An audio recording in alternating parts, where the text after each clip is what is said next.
ওমর রাদিয়াল্লাহু তাআলা আনহু 3 দিন খাবার দিতে পারেন নাই। কয়দিন? 3 দিন। প্রায় 10 বছরের বেশি তিনি খলিফা ছিলেন। 12.5 লক্ষ বর্গ মাইলের প্রেসিডেন্ট। সুবহানাল্লাহ বলেন। এইরকম প্রায় বাংলাদেশের মতো 30-32টা দেশের প্রেসিডেন্ট উনি একাই। এরপরও বিন্দু পরিমাণ অহংকার ছিল না। সুবহানাল্লাহ বলবেন না? আর আমাদের এলাকার একটু পাতি নেতা হইলেই ওর গরমে এলাকায় বসবাস করা যায় না, ঠিক না বেঠিক? কত বড় বড় বড়াই দেখায়। আল্লাহ এদেরকে হেদায়েত দান করুক। সবাই যে বলতেছেন না, আরেকবার জোরে বলেন না আমিন। 3 দিনের জন্য তিনি একজন মায়ের কাছে মাথা নত করে দিয়েছেন। খাবার দিতে পারেন নাই। অন্য শহর থেকে এসেছেন মদিনায়। দূর থেকে ওমর রাদিয়াল্লাহু তাআলা আনহু দেখতে পাচ্ছেন একটা টিম টিম টিম টিম করে বাতি জ্বলছে। চলে গেলেন সেখানে। উনি রাতের বেলা ঘুরে ঘুরে মানুষের খবর নিতেন। সুবহানাল্লাহ বলেন। কোন মানুষ খেয়েছে, কোন মানুষ খায় নাই, রাতের বেলা কেউ কি কোনো খারাপ কাজে লিপ্ত আছে, এগুলো তিনি ঘুরে ঘুরে দেখতেন। আর অন্যান্য দেশের ক্ষমতাশীলরা রাতের বেলা চুরি করা নিয়ে ব্যস্ত থাকে, পরকীয়ায় প্রেমে লিপ্ত থাকে। রাতের বেলা গাঁজার আসরে, মদের আসর নিয়ে ব্যস্ত থাকে, ঠিক না বেঠিক?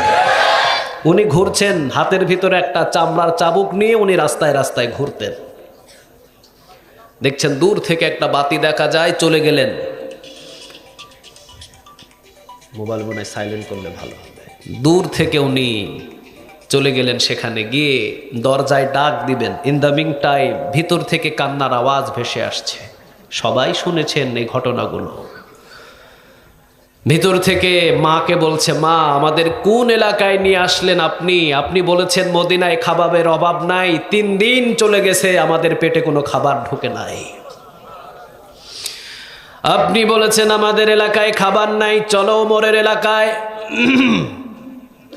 ছুটলাম ওমরের এলাকায়। সকাল গেল, রাত গেল, আবার পরের দিন সকাল গেল, দুপুর গেল, রাত গেল, 3টা দিন পার হয়েছে। আপনি বলেছেন ওমরের এলাকায় নাকি কোনো খাবারের অভাব নাই, কিন্তু 3টা দিন গিয়েছে, 1 ফোঁটা পানি আমাদের মুখে দেওয়া হয় না।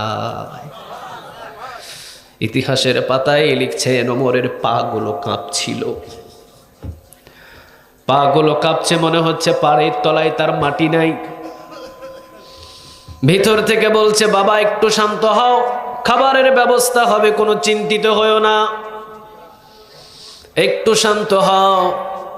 দেখছেন আগুনের একটা ফুলকির আওয়াজ বাহির হচ্ছে, আগুনের একটু তাপ তাপ বাহির হচ্ছে। ওমর রাদিয়াল্লাহু তাআলা আনহু বুঝতে পারলেন পাতিলের ভিতরে কিছু রান্না হচ্ছে মনে হয়। বাহির থেকে সালাম দিলেন, সালাম।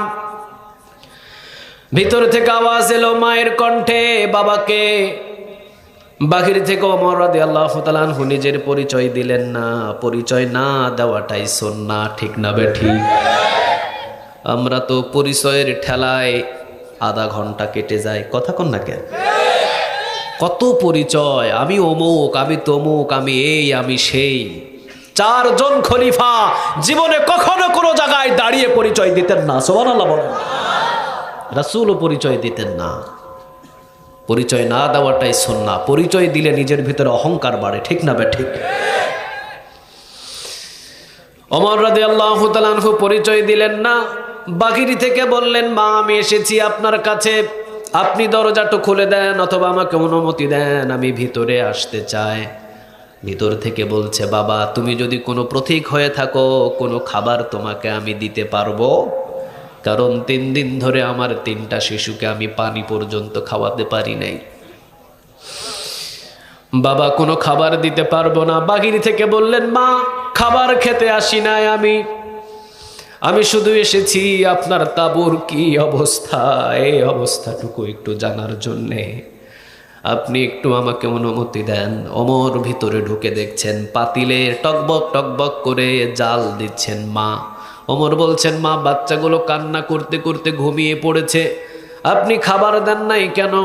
মা বলছে, বাবা দূর এলাকা থেকে এসেছিলাম ওমরের এলাকায়, আমার এলাকা থেকে অনেক ওমরের সুনাম শুনেছি, প্রশংসা শুনেছি, কিন্তু 3 দিন চলে গেছে ওমর আমাদের খবর নেয় না। ওমর ডুকরে ডুকরে কাঁদছে। মহিলাটা বলছে, বাবা তুমি কে? আমাদের বেদনার কথাগুলো শুনেই তোমার চোখের ভিতরে টলমল করছে পানি। ওমর রাদিয়াল্লাহু তাআলা আনহু এখনো পর্যন্ত পরিচয় না দিয়ে বলছেন, মা এই যে আপনার ডেকচির ভিতরে রান্না হচ্ছে, এগুলো তো খাবার দিতে পারেন। ডেকচির পাতিলটা খুলে দেখিয়ে দিলেন ওমরকে যে দেখো বাবা, এই পাতিলের ভিতরে কোনো খাবার রান্না হয় না, পাথর আর পানি দিয়ে এতক্ষণ জাল দিয়ে দিয়ে 3 দিন পর্যন্ত বাচ্চাদেরকে বুঝ দিয়েছি। 3 দিন পর্যন্ত বুঝ দিয়েছি, আর পারছি না, আর পারছি না। ওমর রাদিয়াল্লাহু তাআলা আনহু বলছেন, মা একটু সময় দেন, আমি যাই দেখি আমার ঘর থেকে কোনো খাবার নিয়ে আসতে পারি কিনা, একটু সময় দেন। 12.5 লক্ষ বর্গ মাইলের প্রেসিডেন্ট দৌড় দিয়ে চলে গেলেন রাষ্ট্রীয় খাজানায়। রাষ্ট্রীয় খাজানায় গিয়ে বলছেন, দরজা খোলো। দরজা খুলে দিলেন। ওমর নিজ হাতে তিনি কিছু আটা, কিছু খেজুর আর কিছু ঘি একটা বস্তার ভিতরে ঢোকানোর পর বস্তার মুখটা বাঁধাই করে নিজের মাথায় তুলে দিয়ে রওনা দিয়েছেন। রাষ্ট্রীয় খাজানা বহনকারী তিনি বলছেন, ওমর মাল বহন করার জন্যই তো আপনি আমাদেরকে কর্মচারী রেখেছেন, কেন আপনি তাহলে বহন করছেন? ওমর বলছেন, লা তাজিরু ওয়াজিরাতুন বিজরা উখরা, এই জনগণের হিসাব এই ওমরকেই দিতে হবে। এই 12.5 লক্ষ বর্গ মাইলের যতগুলো জনগণ, সব জনগণের হিসাবের ওমরের কাছ থেকে নেবেন একজন, তিনি কে? পুরা বাংলাদেশের দায়িত্ব যারা নিয়েছেন, কিয়ামতের ময়দানে এই জনগণ যদি আল্লাহর কাছে নালিশ দেয়, পালানোর কোনো রাস্তা খুঁজে পাবেন না, ঠিক না বেঠিক? ওমর রাদিয়াল্লাহু তাআলা আনহু বলছেন, লা তাজিরু ওয়াজিরাতু বিজরা উখরা, আমার বোঝা আমার কাঁধেই নিতে দাও, কারণ এই জনগণের হিসাব আমাকেই দিতে হবে। চলে গেলেন ওমর রাদিয়াল্লাহু তাআলা আনহু। তাঁবুর ভিতরে ঢুকেই বলছেন, মা এই যে কিছু আটা নেন, রুটির জন্য তৈরি করেন, আর আমি খেজুরগুলো পানি দিয়ে ধুয়ে পরিষ্কার করছি, আপনি রুটিগুলো বানিয়ে নেন, আর আমি চুলার নিভানো আগুন ফু দিয়ে জ্বালিয়ে দিই। জান্নাতে 10 জন জান্নাতে যাবেন বিনা হিসাবে, আশারায়ে মুবাশশারা যাদেরকে বলা হয়। 2 নম্বরে এসেছেন ওমরের নাম। দুনিয়াতে থাকতেই যিনি জান্নাতের অধিকারী হয়েছেন, ফু দিয়ে তিনি চুলার আগুন ধরিয়ে দিচ্ছেন। সুবহানাল্লাহ বলবেন না? এমন যদি একটা নেতা পেয়ে যেতাম, পুরা জমিন জান্নাতের বাগান বানিয়ে দিতেন, তিনি কে? ওমর রাদিয়াল্লাহু তাআলা ফু দিয়ে চুলার আগুন ধরালেন। মা রুটিগুলো বেলে দেয়, তাপার উপরে দেয়। ওমর রাদিয়াল্লাহু তাআলা রুটিগুলো নেয়। এরপরে বললেন, মা আপনি যদি অনুমতি দেন, আমার এই 3টা ছোট ছোট ভাইকে আমি ঘুম থেকে জাগিয়ে তাদেরকে রুটি খাওয়াবো। বললেন, ঠিক আছে বাবা, তুমি উঠাও তাদেরকে ঘুম থেকে। 3 জনকে ঘুম থেকে উঠালেন, 2 জনকে 2 অরুর উপরে বসালেন, আর 1 জনকে সামনে বসালেন। 3 জনের মুখেই রুটি দেয়। এই 3 জন বসে বসে রুটি খায় আর হাসে, আর ওমর বসে বসে কান্না করে। মহিলা দেখে ফেললেন ওমরের কান্না। মহিলা বলছেন, বাবা তুমি কাঁদো কেন? কি তোমার ব্যথা? তোমার চোখের ভিতরে পানি, তুমি কাঁদো কেন? ওমর রাদিয়াল্লাহু তাআলা আনহু বলছেন, মা আজকে বলবো না, আগামীকাল ওমরের দরবারে আসেন, ওখানে আসলে আমি একটা ব্যবস্থা করে দেব। মহিলাটা বলছেন, ওই ওমরের কথা আর বলো না। এই বেটা ওমর 3 দিন চলে গেছে, আমাদের খবর নাই। কেন ওমরকে প্রেসিডেন্ট বানাইয়েছে? তোমার মতো এত ভালো মানুষ থাকতে ওমর তো প্রেসিডেন্টের যোগ্য না। তোমাকেই তো ক্ষমতার চেয়ারে বসানো দরকার। এই ওমরকে কেন বসিয়েছে? আমি যদি মদিনার ভিতরে ক্ষমতাশীল নারী হতাম, ওমরকে চেয়ার থেকে নামিয়ে আমি তোমাকেই ক্ষমতার চেয়ারে বসিয়ে দিতাম। ওমর বলছেন, মা থাক আর গালাগালি কইরেন না, আগামীকাল আপনি আসেন, দেখবেন ওমরের ওই জায়গায় আসলে আমি ওমরের পাশেই থাকি, ওমরের রাষ্ট্রীয় কাজের সাথে আমি জড়িত আছি, মা আপনি আসবেন। পরের দিন সকালে 3টা বাচ্চার হাত ধরে চলে গেছেন মদিনায়।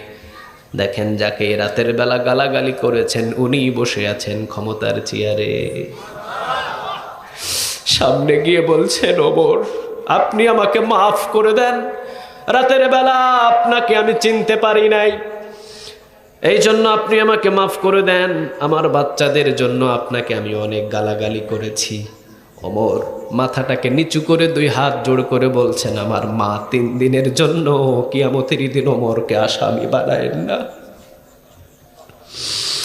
এই ওমরকে কিয়ামতের ময়দানে 3 দিনের জন্য আপনি আসামি বানায়েন না। আপনি আমার কাছে মাফ না চেয়ে অন্তত এই ওমরকে আপনি মাফ করে দিয়েন, কারণ লা তাজিরু ওয়াজিরাতু বিজরা উখরা, আমার বোঝা আমার কাঁধেই চাপানো হবে। আপনি যদি মাফ না করেন, কিয়ামতের দিন মাফ করবে না একজন, তিনি কে? এই জন্য জনগণের দায়িত্ব নেওয়াটা এত সহজ না, ঠিক না ঠিক? জনগণের দায়িত্ব নেওয়া এত সোজা না। জনগণের দায়িত্ব আল্লাহর পক্ষ থেকে আসে, তবে যদি দায়িত্ব ঠিক মতন পালন না করে হিসাব নেবেন তিনি কে? আল্লাহ আমাদের সকলকে সহি বুঝ দান করুক। আর একবার জোরে বলেন না আমিন। তাহলে আমরা ওজনে কম দিব না বেশি দিব? সবাই বলেন, কম নাকি বেশি? আমরা বেশি দেওয়ারই চেষ্টা করব ইনশাআল্লাহ। এখানে আপনারা আসতে পেরে খুশি নাকি বেজার? কারা কারা খুশি নাই দেখি? আলহামদুলিল্লাহ, সবাই খুশি। কারা কারা খুশি দেখি? লিল্লাহে তাকবীর, লিল্লাহে তাকবীর, লিল্লাহে তাকবীর। আল্লাহ আমাদের সবাইকে কবুল করো। আরেকবার জোরে বলেন না আমিন। আমরা এসেছি অনেক দূর দূরান্ত থেকে, কেউ 5 কিলো, কেউ 10 কিলো, কেউ 20 কিলো। আবার ফিরে যেতে হবে নিজ নিজ বাসভবনে, ঠিক না ঠিক? বেশি রাত করাটাও ঠিক হবে না। আগামীকাল আসবেন তো? গতকালকে আসছিলেন তো? হাজার হাজার টাকা খরচ করে জান্নাতের বাগানটা সাজিয়েছেন। আল্লাহ যারা সাজিয়েছেন তাদেরকে এক একটা জান্নাত দান করে দাও। আর আমরা যারা এসে জান্নাতের এই বাগানটাকে ভরপুর করেছি, আল্লাহ আমাদের জন্য তুমি জান্নাতের ব্যবস্থা করো। অসংখ্য মা বোনেরা এসেছেন, আমার মা বোনদেরকে আয়েশা, ফাতিমা, খাদিজাদের মতো কবুল করো। আর যে কয়দিনের জন্য মাহফিলের ব্যবস্থা তারা নিয়েছেন, আল্লাহ কয়দিনকে তুমি কবুল আর মঞ্জুর করো। আমরা বলি আমিন। আমরা এসেছি কোরআন থেকে কথা শোনার জন্য, ঠিক না ঠিক? আমরা এলোমেলো কোনো কথা বলে সময় নষ্ট করব না, আমরা কোরআন থেকে কথা শুনব। ফাঁকে দিয়ে আপনাদের কাছে আবেদন যে এই বিশাল এক কোরআনের মাহফিলের আয়োজন করেছেন তারা, আপনি যদি 2 টাকা দিয়ে শরিক হন, আপনার কি লস হবে? কথা কন না কেন? লস হবে? 1 টাকা দিলে লস হবে না? লস হবে না। তে শরিক থাকেন না এই কোরআনের মাহফিলে। যারা আছেন আপনারা একটু ঢুকে যান, ব্যাগ নিয়ে ঢুকেন। যে যে পারে 1 টাকা পারলে 1 টাকা দিয়ে শরিক হন। অন্তত বলতে পারবেন যে আজগবি দুস্থ কল্যাণ ট্রাস্টের উদ্যোগে যে তাফসিরুল কোরআন মাহফিল, ওখানে 2টা টাকা দিয়ে শরিক হয়েছিলাম। কার কাছে বলবেন? আরো জোরে বলেন না কার? আল্লাহর কাছে। 6 ওয়াক্ত ঢুকে যান, আর যে যা পারেন একটু নেন, একটু জিকির করেন লা ইলাহা লা ইলাহা ইল্লাল্লাহ, লা ইলাহা লা ইলাহা ইল্লাল্লাহ, লা ইলাহা লা ইলাহা ইল্লাল্লাহ, লা ইলাহা লা ইলাহা ইল্লাল্লাহ, লা ইলাহা সুবহানাল্লাহ আলহামদুলিল্লাহ, লা ইলাহা সুবহানাল্লাহ আলহামদুলিল্লাহ, লা ইলাহা লা ইলাহা ইল্লাল্লাহ, লা ইলাহা। আল্লাহ নামের জিকির করবে যারা, আল্লাহর প্রিয় বান্দা তারা। আল্লাহর প্রিয় বান্দা যারা, জান্নাতে প্রবেশ করবে তারা। জোরে লা ইলাহা, লা ইলাহা ইল্লাল্লাহ, লা ইলাহা, লা ইলাহা ইল্লাল্লাহ, লা ইলাহা। সুবহানাল্লাহ, আলহামদুলিল্লাহ, লা ইলাহা। সুবহানাল্লাহ, আলহামদুলিল্লাহ, লা ইলাহা। লা ইলাহা ইল্লাল্লাহু মুহাম্মাদুর রাসূলুল্লাহ সাল্লাল্লাহু। আপনারা বিরক্ত হচ্ছেন? কতক্ষণ থাকবেন? হ্যাঁ, সারা রাত? কয়টা? বাড়ি যেতে যেতে কয়টা বাজবে? 2টা। ফজর নামাজ পড়বেন কয়টায়? হ্যাঁ, এই মাহফিল কমিটিটা দিয়েছে মানুষদেরকে নামাজি বানানোর জন্য নাকি বেনামাজি বানানোর জন্য? সবাই বললেন না, নামাজি নাকি বেনামাজি? নামাজি যদি বানানোর জন্যই কমিটি মাহফিল দিয়ে থাকে, তাহলে 12টার ওই পাশে যাওয়াটা ঠিক হবে না। কারণ মানুষের পরিশ্রমের শরীর, একটু আমাদের খেয়াল করে করে কাজগুলো করা দরকার, ঠিক না বে ঠিক? পরিশ্রমের শরীর, কারণ বেশি ধনী মানুষ কোরআনের মাহফিলে আসে না। আপনি তাকেই দেখেন না, ইসলামের জন্য সব থেকে বেশি যারা জীবন দিয়েছেন সব হলো মধ্যপন্থী এবং গরিব মানুষ, ঠিক না বে ঠিক? সুমাইয়া রাদিয়াল্লাহু তাআলা আনহা জীবন দিয়েছেন, বেশি ধনী মানুষ ছিলেন না, একবারে গরিব ছিলেন। সুবহানাল্লাহ বলেন। নিয়ে যাওয়া হয়েছে ওকে মরুভূমির ভিতরে। এরপরে শুয়ে ডান হাতে প্যারাক মেরেছে। কোন হাতে? ডান হাতে। ডান হাত থেকে আবার বাম হাতে, 2 হাতে প্যারাক 2টা মারছে। আর আবু জেহেল জিগায়, তোর কেমন লাগে? সুমাইয়া রাদিয়াল্লাহু তাআলা আনহা তিনি বলেন, আবু জেহেল, আমার মতো আনন্দিত আর কেউ হয় নাই, কারণ ইসলামের জন্য আমি যে শহীদ হতে পারছি এটা আমার জন্য একটা সৌভাগ্যের ব্যাপার। সবার জীবন আছে, কিন্তু আল্লাহর জন্য অনেকে জীবন দিতে পারে না। এবার সামনে গিয়ে আবু জেহেল অসংখ্য মূর্তিগুলো নিয়ে বলছে, এই মূর্তিকে তুই রব হিসাবে মান। সুমাইয়া চিৎকার দিয়ে বলছেন, লা ইলাহা ইল্লাল্লাহু মুহাম্মাদুর রাসূলুল্লাহ সাল্লাল্লাহু। এ আবু জেহেল সাবধান হ, আমি আমার আল্লাহকে ছাড়া, আমার রাসূলকে ছাড়া পৃথিবীর কোনো দেবতাকে কখনো মানি না। থুতু মারলেন আবু জেহেলের মুখের দিকে, লম্বা একটা বল্লম নিয়ে সুমাইয়া রাদিয়াল্লাহু তাআলা আনহার লজ্জাস্থান বরাবর আঘাত করলেন। চিৎকার দিয়ে বিদায় হলেন। খুশি হয়ে গেলেন তিনি কে? খাব্বাবের জীবন দেখেন, গরিব মানুষ ছিলেন। খুবাইবের জীবন দেখেন, গরিব মানুষ ছিলেন। রাসূলের জিন্দেগি দেখেন, রাসূল ধনী মানুষ ছিলেন না, রাসূল ছিলেন গরিব মানুষ, ঠিক না বে ঠিক? রাসূল তিরমিজির বর্ণনায় সব সময় একটা দোয়া করতেন, আল্লাহুম্মা আহইনি মিসকিনাও, ও আল্লাহ সারা জীবন আপনি আমাকে মিসকিন রাখেন। ওয়া আমিতনি মিসকিনা, ও সারা জীবন আপনি আমাকে মিসকিন রাখবেন আর আপনি আমাকে মিসকিন অবস্থায় মৃত্যু দেবেন। ওয়াহশুরনি ফি যুমরাতিল মাসাকিন, মিসকিনদের কাতারে আমাকে কিয়ামতে উঠায়েন। সুবহানাল্লাহ। তাহলে মধ্যবন্তি এবং মিসকিনদেরকে ভালোবাসেন তিনি কে? আল্লাহুম্মা আহইনি মিসকিনাও, আল্লাহ সারা জীবন আপনি আমাকে মিসকিন রাখেন, ও আমিতনি মিসকিনা, মৃত্যুটা আমাকে মিসকিন অবস্থায় দিয়েন, ওয়াহশুরনি ফি জুমরাতিল মাসাকিন, আল্লাহ কিয়ামতের ময়দানে মিসকিনদের কাতারে আমাকে উঠায়েন। সাহাবীরা বললেন, ইয়া রাসূলুল্লাহ, কেন আপনি মিসকিন অবস্থায় উঠতে চান?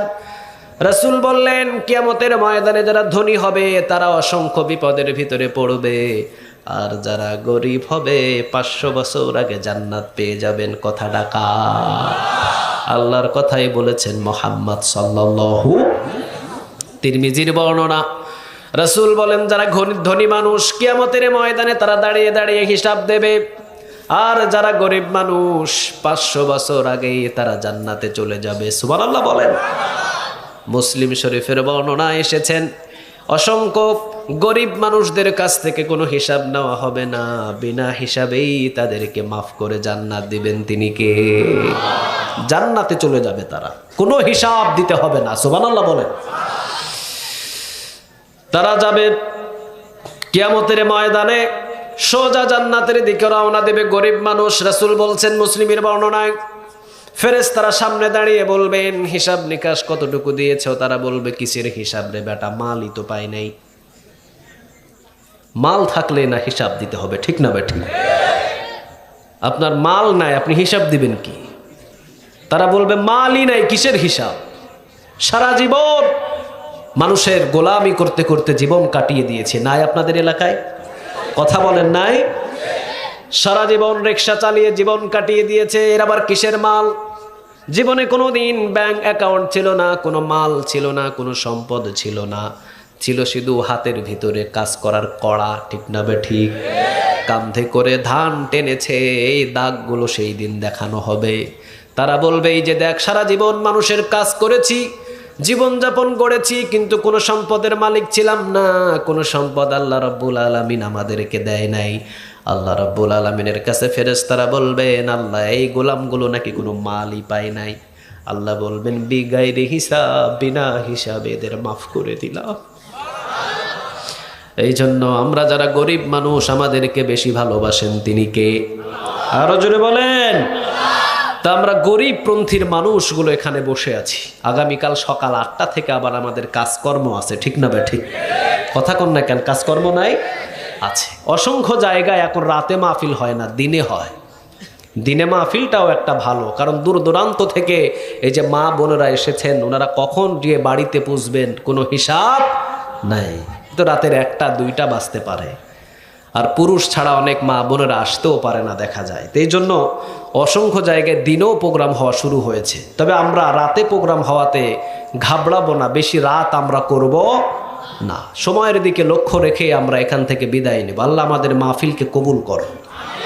রাসূল বলেছেন, কেউ যদি রাতের বেলা কোরআনের জন্য 1 ঘন্টা ব্যয় করে 500 রাকাত কবুল হওয়া নফল নামাজে নেক আল্লাহ তার আমল নামায় জমা করে দেয়।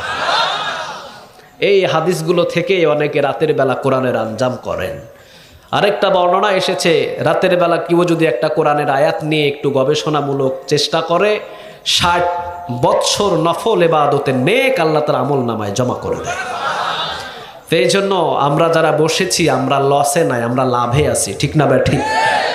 এক বর্ণনা এসেছে, যারা কোরআনের মাহফিলে এসে বসে, যাওয়ার আগেই গুনাহগুলো মাফ করে দেন তিনি কে?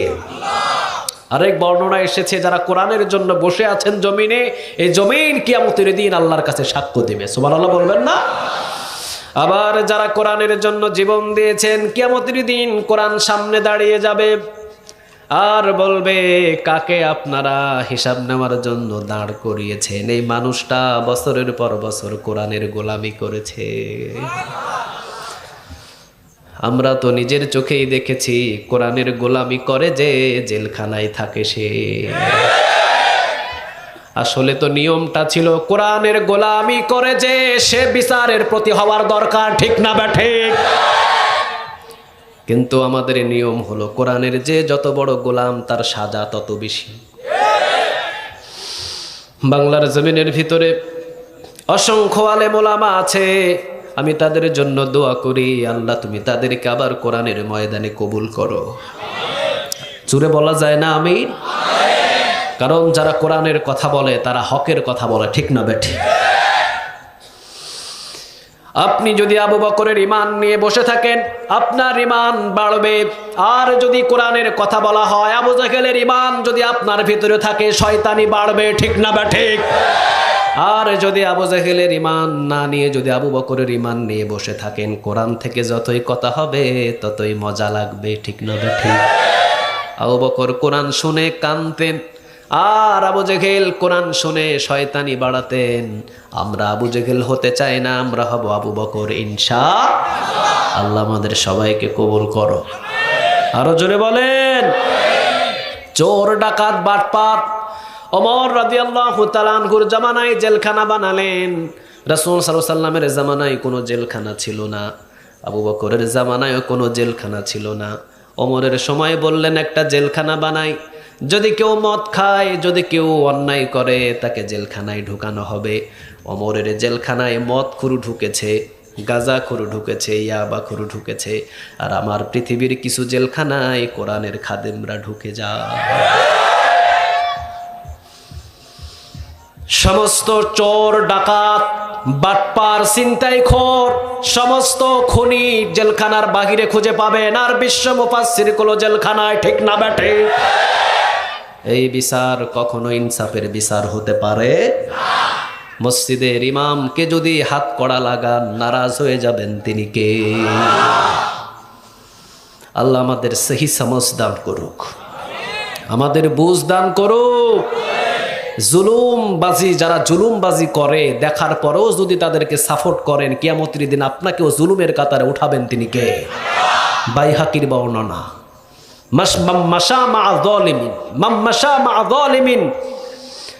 যদি আপনি জুলুমকারীদেরকে সাপোর্ট করে যান, আপনি দেখছেন লোকটা জুলুমই করছে, এরা জুলুমবাজ, এই এলাকার মানুষ হলো জুলুমবাজ, আপনি দেখার পরেও তাদেরকে ভালোবাসেন, আল্লাহ বলছেন তোকেও কিয়ামতের দিন জুলুম কাতারে দাঁড় করাবেন তিনি কে? এই জন্য যারা জুলুমবাজ তাদের পক্ষে কথা বলা সম্ভব হবে, খবরদার কথা বলবেন না তাদের পক্ষে। সবসময় মাজলুমের পক্ষে থাকবেন। কে খুশি হবেন? আরো জোরে বলেন কে? আল্লাহ। তাহলে কোরআন থেকে কথা আমরা শুনবো ইনশাআল্লাহ। গতকালকে যারা কথা বলেছিলেন হাফেজ মাওলানা মোহাম্মদ গোলাম রাব্বানী সাহেব, হাফেজ মাওলানা মোহাম্মদ আব্দুল্লাহ আল আমিন সাহেব, আজকে আমের মতো একজন নালায়েক একজন গোলামকে সুযোগ দিয়েছেন কথা বলার জন্য। আমার আগে যিনি কথা বলেছেন হাফেজ কারি মাওলানা মোহাম্মদ শহীদুল ইসলাম বিশ্বাস, আল্লাহ যারাই কোরআন থেকে কথা বলেছেন সবার কথাগুলোকে তুমি কবুল করে নাও। আগামীকালকেও আসবেন আন্তর্জাতিক খ্যাতি সম্পন্ন মুফাসসির কোরআন আলহাজ মুফতি মাওলানা বজলুর রহমান রশিদ মিয়া, খুব চমৎকার কথা বলেন, আঞ্চলিক ভাষায় কথা বলেন, শুনতে বড় মজা লাগে। সবাই আসবেন তো? আগামীকালকেই কি শেষ? হ্যাঁ, আগামীকালকে শেষ না, আগামীকালকের পরের দিন আরেক দিন মাহফিলের ডেট মাহফিল কমিটিরা সিস্টেম করেছেন, চতুর্থ দিন অর্থাৎ 4 দিন ব্যাপী মাহফিল।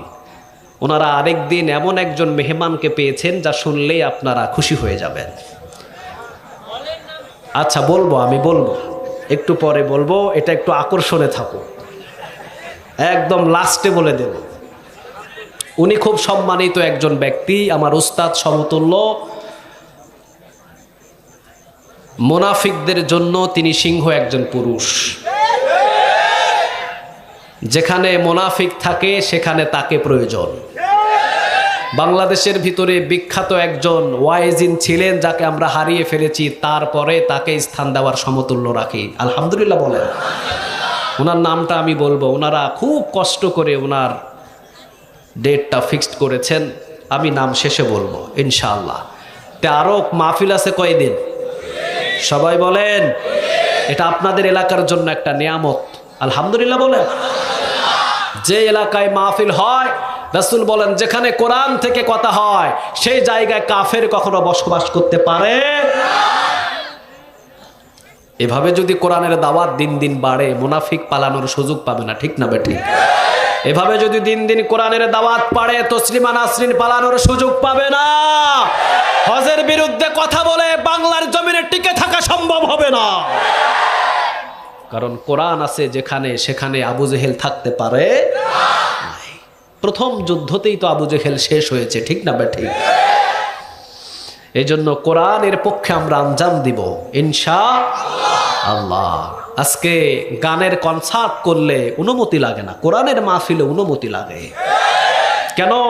আজ পর্যন্ত ইতিহাস সাক্ষী আছে পৃথিবীর কোন কোরআনের মাহফিলে একটা কোনো মানুষ খুন হয় নাই, ঠিক না বেঠিক?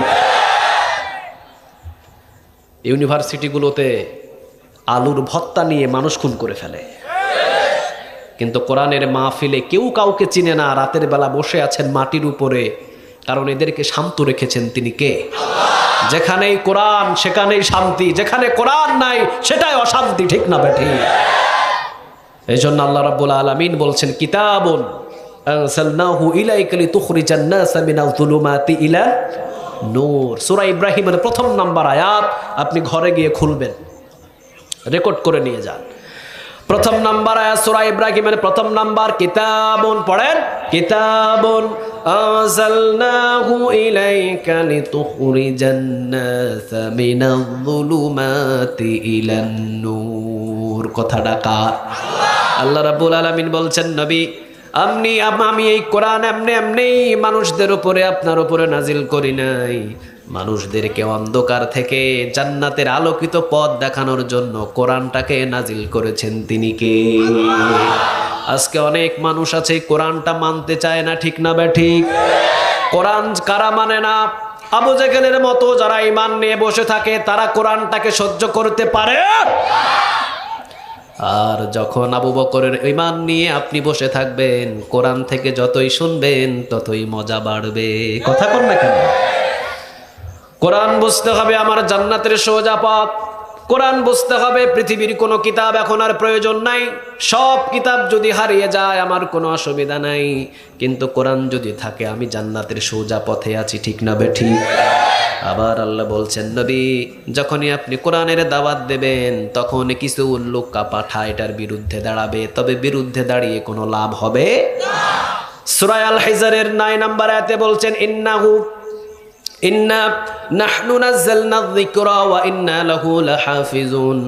এই কোরআনটা আমি নাজিল করেছি। কে নাজিল করেছেন? আরো জোরে বলেন।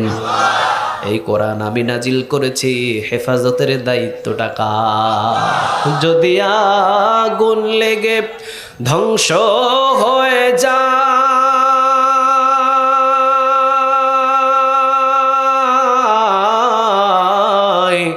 ধ্বংস হয়ে যায়, যদি আগুন লেগে যাই পড়ে যায়, আগুন লেগে যাই পড়ে যায়, পৃথিবীর বইয়ের দোকান বিশ্ব থেকে হারাবে না পবিত্র কোরআন, বিশ্ব থেকে হারাবে না পবিত্র কোরআন, ঠিক না বেঠিক? সকল বইয়ের দোকান পুড়িয়ে দাও, সকল বইয়ের দোকান জ্বালিয়ে দাও, পুড়িয়ে দাও, পৃথিবীর সব কাগজের বইগুলো জ্বালিয়ে দিবা, এরপরেও পৃথিবী থেকে কোরআন কেউ শেষ করতে পারবে না। হাজার হাজার কোটি কোটি কোরআনের হাফেজদের বানায় রেখেছেন তিনি কে? সুবহানাল্লাহ বলবেন না? তবে কাফেরগুলো চেষ্টা করে কোরআনের সব সময়ের জন্য কিভাবে অপমান করা যায়, কোরআনটাকে কিভাবে নিমিষেই শেষ করে দেওয়া যায়। 1400 বছর আগে এই কথাটাও বলেছেন তিনি কে? ইউরিদুনা পড়েন, ইউরিদুনা লিইউতফিউ নূরাল্লাহি বিআফওয়াহিহিম ওয়াল্লাহু মুতিম্মু নূরিহি ওয়ালাউ কারিহাল কাফিরুন। কথাটা কার?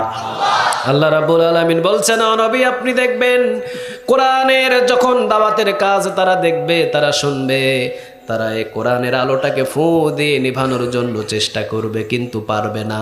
এক জায়গায় নিভাবে 10 জায়গায় চালু হবে। একজনকে বন্দী করবে 10 জন গর্জন দিবে। এক জায়গায় মাহফিল বন্ধ হবে 10 জায়গায় মাহফিল চালু করবেন তিনি কে? কারণ কোরআনের দাওয়াতের কাজের সাথে কে আছেন? আরো জোরে বলেন। এটাকে গামছা দিয়ে বাঁধা রাখার কোনো কিতাব নয়, এই কাজ চলতেই থাকবে, ঠিক না বেঠিক? যতই ভয় দেখান, যতই জেল দেখান, যতই জুলুম দেখান, কোরআনটাকে পৃথিবী থেকে কেউ মুছে দিতে পারবে। আপনি যতই চেষ্টা করবেন ততই কোরআনের দাওয়াতি কাজ বাড়বে, ঠিক না ঠিক? বরং যারা কোরআনের সাথে সম্পর্ক করে তাদের সম্মান আর তাদের মর্যাদা বাড়িয়ে দেন তিনি কে? সূরা ওয়াকিয়া ৭৭ নম্বর আয়াতে আল্লাহ রাব্বুল আলামিন বলছেন, ইন্নাহু লাকুরআনুন কারীম ফি কিতাবিম মাকনুন লা ইয়ামাসসুহু ইল্লাল মুতাহহারুন। কোরআন যে শুনবে আর কোরআন যে মানবে, কোরআন যে টাচ করবে, কোরআনের যেমন সম্মানিত কিতাব তাকেও সম্মান বাড়াবেন তিনি কে? আপনি যদি প্রতিদিন কোরআন পড়েন সম্মান বাড়বে না কমবে? আপনি যদি কোরআনের কথা বলেন সম্মান বাড়বে না কমবে? ইন্নাহু লাকুরআনুন কারীম, কোরআন হলো সম্মানিত কিতাব, যে কোরআনটাকে ধরবে তার সম্মান জমিনের ভিতরে বাড়িয়ে দিবেন তিনি কে? আর যদি আপনি কোরআনের বিরুদ্ধে আন্দোলন করেন সম্মান বাড়বে না কমবে? কে কমাবেন? আর জোরে বলেন। আবু জেহেলের নাম আপনাদের এলাকায় কে রাখছে দেখি? কার ছেলের নাম আবু জেহেল রাখছেন? আমি ৫,০০০ টাকা দিব যদি কোনো ছেলের নাম আবু জেহেল এখানে আজকে রাখেন। রাখবেন কেউ? হ্যাঁ হ্যাঁ, কোরআনের বিরুদ্ধে করার কারণে আবু জেহেল নাম নাস্তিকেরাও রাখে না, ঠিক না ঠিক? ওর বাড়িটা কি বানাইছে এখন? কথা কন না কেন? টয়লেট বানিয়েছে। ওখানে গেলেই পেটের ভিতরে অটোমেটিক মশার লাগে। পুলিশ দিগায় কি ব্যাপার এমন ছটফট করেন? কয় পেটের ভিতরে হঠাৎ মশার দিয়েছে। কয় হাগেন নাই এখনো? তাড়াতাড়ি গিয়ে পায়খানা করেন। এই জালিমকে অপমান কে করলেন? আজ পর্যন্ত পৃথিবীতে যারাই কোরআনের বিরুদ্ধে কথা বলেছে একজন মানুষও ইমানদার হয়ে মরতে পারে না, ঠিক না বেঠে? আর কোরআনের পক্ষে যারা কাজ করেছে তাদেরকে 13 বছর বন্দি রেখেও কোনো লাভ হয় নাই। যেদিন মারা গিয়েছেন বিশ্বাস কোরআন এবং হাদিস থেকে রাসূল বলেছেন, আল্লাহ ওয়ালারা যখন দুনিয়া থেকে বিদায় নেয় আসমান কান্দে আর জমিনটা কম্পমান হয়। টানা 11 দিন মৃত্যুর আগে বৃষ্টি হয়েছে, ঠিক না বেটা?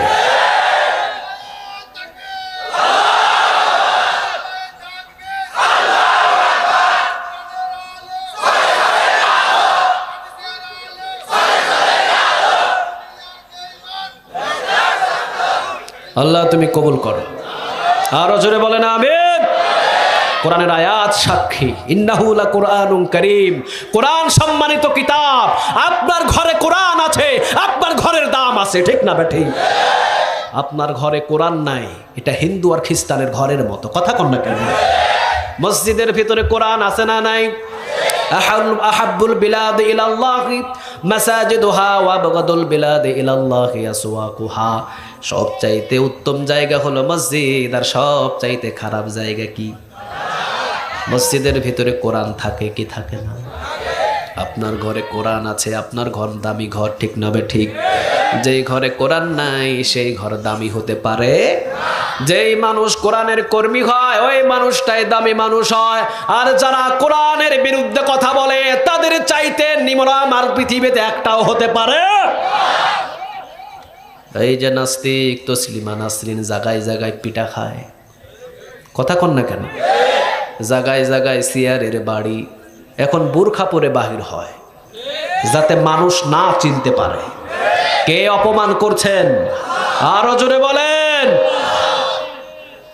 এগুলো আমি তো মাঝে মাঝে বলি, এই যে বাংলাদেশের ভিতরে নতুন নতুন কিছু নাস্তিকের জন্ম নেয়, হজের বিরুদ্ধে কথা বলে, আজানের বিরুদ্ধে কথা বলে, নারীদের পর্দার বিরুদ্ধে কথা বলে।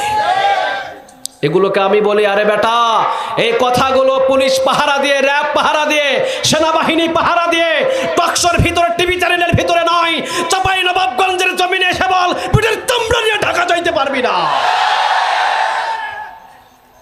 এগুলো কথাগুলো ময়দানে এসে বল, দেখা যাবে বুকের কত বড় পাটা, ঠিক না বেঠিক?